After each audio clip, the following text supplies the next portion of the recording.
Hello, my name is Barry Kroeker. I play second oboe in the Pennsylvania Chamber Orchestra, and this is an oboe instructional video on the topic of embouchure.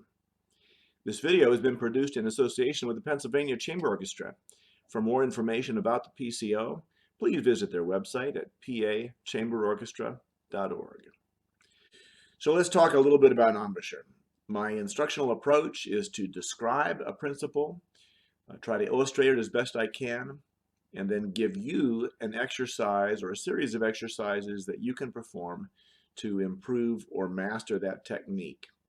So let's work our way through about a half a dozen principles relating to embouchure, and we'll see if you can make some changes that will be helpful to you in your playing. Principle number one, a lower lip embouchure. What do I mean by that? Well, some wind instruments, notably I think the bassoon, it's more common to play the reed on the upper lip, like so. With the oboe, my preferred technique is a lower lip embouchure. So the reed rests here, not here. See the difference? Bottom lip, top lip. And the problem, the reason we have to sort of teach this approach is that the oboe itself doesn't want to naturally gravitate to that position.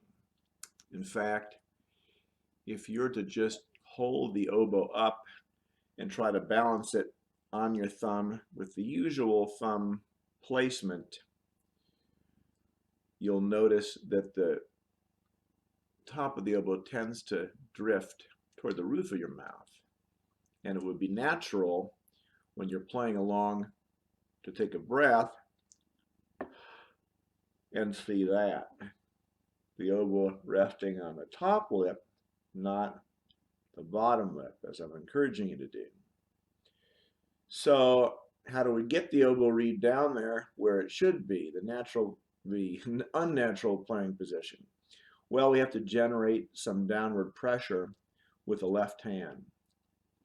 So whenever you're holding the oboe and preparing to play, think particularly of that left hand index finger and bring the oboe into you like so. Now you can test yourself to see if you're doing a good job as you're playing by simply taking a breath, because what you should see is this.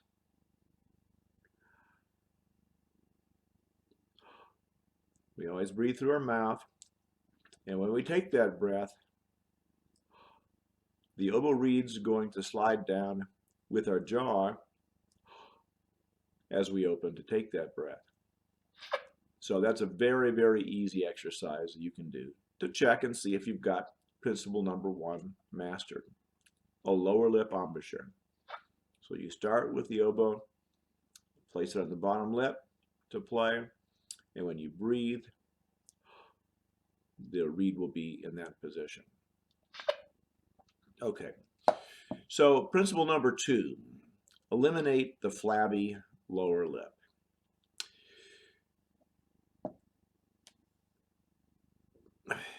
There's a problem with a lot of us. This is not particularly well set up to play the oboe. It's sort of flabby and loose, and the natural occurrence when we're playing is for the oboe reed to just sort of push its way through, kind of bully the lip. And the lip says, okay, you win. And the reed slides in. And we know what happens when that happens. We lose control, and the sound gets bright and tinny, and we can't control anything, and we're not very happy. Well, we have to somehow come up with a way to resist the reed's natural tendency or unnatural tendency with a lower lip embouchure to slide in, and we do that by eliminating this flabby, pouty lower lip. So how do we do that? Well, we do it by subjecting it to a good workout over time. We have to develop these lip muscles so that they do the right thing when we're getting our embouchure set up. To eliminate the flab, we have to teach ourselves to really control this muscle right here. I think it's called the mentalis. I'm not a doctor, so I've done a little bit of research. You can check it out if you want. But the bottom line is you do have a muscle in your chin right here, and it can either be in a sort of rest position, it can be in an upward position, or it can be in a downward position, like so. So there's down, middle, up. And I'm doing my lip push-ups right now. When I was in college, I used to walk around campus exercising my mentalis.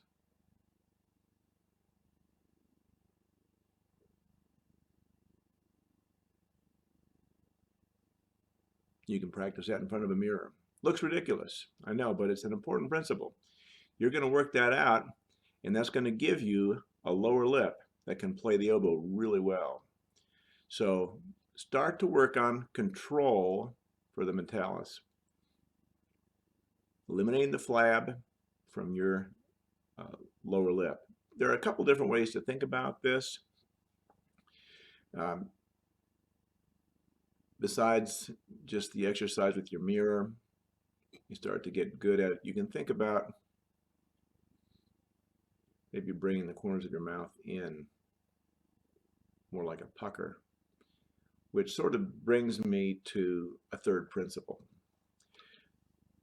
When we're thinking about the whole embouchure setup, let's think of an unhappy oboist, not a happy oboist, because happy oboist would play like this. That would be a very happy oboist. But that sort of stretchy lip approach is going to give us a tinnier sound that's harder to control. I'll show you what I mean.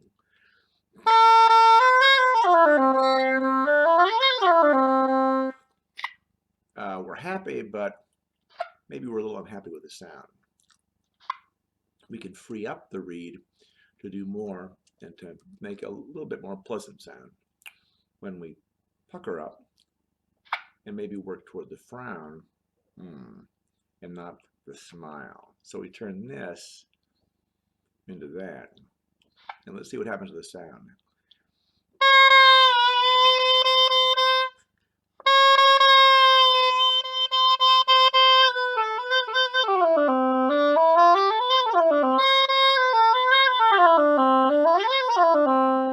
I hope you're hearing some of the differences between that approach, the sort of smiley, stretched position with the mouth, and the more rounded, lower lip focused approach that I demonstrated.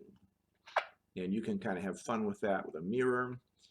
You can use your ears and really listen to the sounds you're producing, and even go back and forth to see if you can begin to get sensitive to those changes.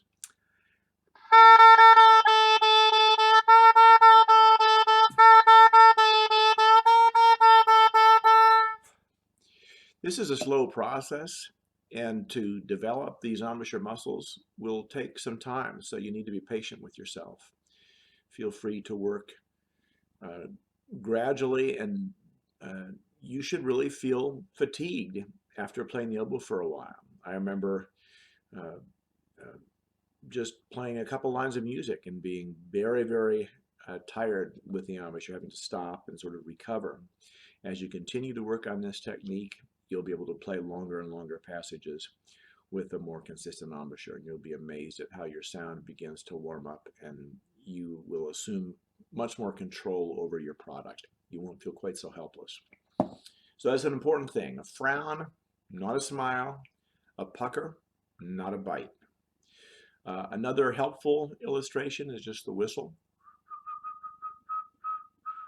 That tends to bring a lot of these embouchure concepts into focus if you think about trying to produce that, and then go from a whistle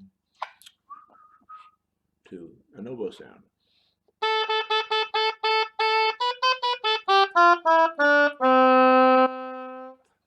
Okay, principle number 4. Let's adjust the pitch with our jaw and not with the breath. So if you're trying to tune your oboe pitch and you don't like where it is, try to relocate the jaw up or down to make a change in the pitch. I can show this best, first of all, without anything, without an oboe or without a reed. E-o, e-o, e-o. That's just a jaw change, really. That's the only thing that's happening. Everything else is pretty much the same. E-o, e-o, e-o, e-o. I'm not sure what that distance is. It's not more than, a few millimeters, but it's significant in terms of how the reed is balancing in your mouth. And it'll make a significant difference in the pitch. Here's with just the reed alone.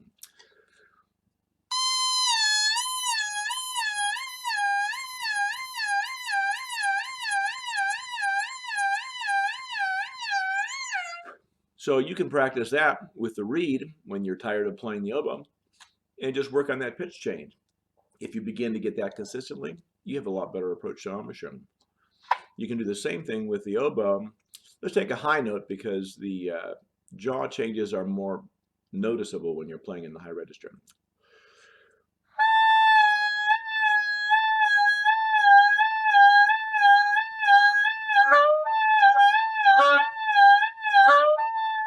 So when I go down with the jaw, you can hear the pitch sag.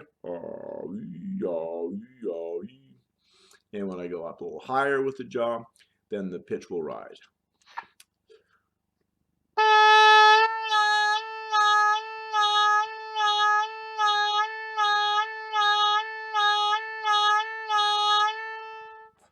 Now you'll only get that pitch variation when the reed is resting on the bottom lip. If the reed is sitting up here, you can wiggle your jaw all you want and it'll make very little difference in the sound.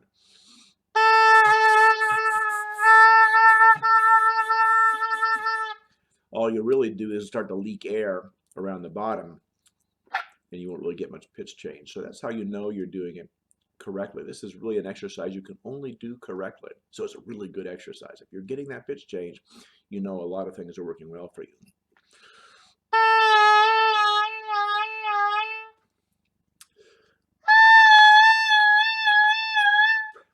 Now, principle number 5, how far should the reed be sitting in your mouth while you're playing? The basic principle is push the reed in just far enough to speak, but resist it. And that's a warning that I'm getting short on time. Resist it with the lip.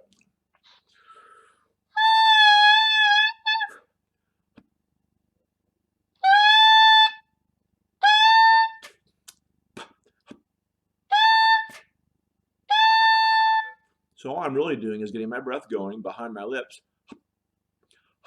That's H-U-P. And then I'm just sort of pushing the reed in until it speaks.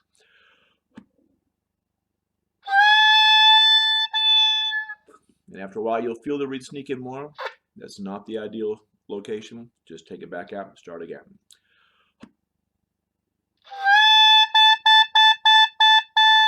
If you get used to playing with the reed not too far in, it'll make it a lot easier for you to get a lot of things right. The last thing I want to say, and I am running out of time on this, and that is the importance of being able to control the ends of your notes with your mouth. So the idea is you should be able to stop the sound with your lips alone, not with the breath.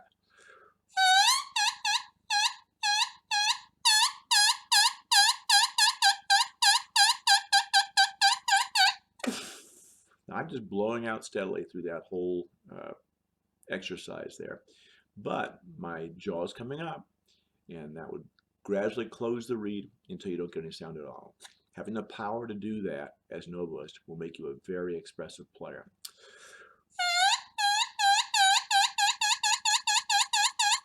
You can do it on the reed. You can do the same exercise on the instrument in any register.